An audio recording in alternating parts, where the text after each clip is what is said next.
Hello. Today I'm going to show you how to go back to factory settings, how to remove all process or set up things on your Siemens EQ.6 Plus S400. In case if you're going to sell your coffee maker, or if you have bought a used one and you like to have it factory refreshed, we can reset our own settings to the conditions when delivered using the menu button and go down all day long. Here we come to factory reset.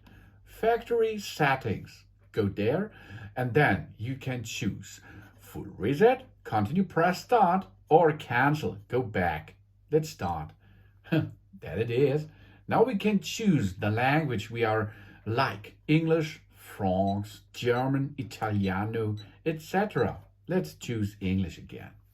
And here we are. Now we have a brand new device, but only inside, only on the electronic area.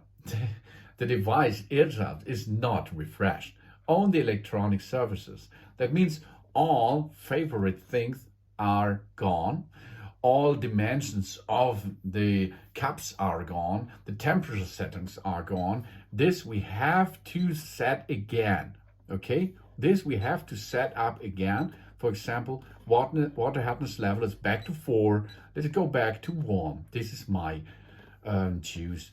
Or if we are going to make a setup because of the automatic shutdown, this 30 minutes setup, we go to 2 hours. For example, you can choose by your own again, because these are the setup things. Watch what the appliance is in factory resort. So here we can go to maximum. I like it. Okay, you can choose by your own. That's awesome, isn't it? Thanks for watching. Please subscribe me and give me a positive feedback, and I hope to see you again on my channel so soon.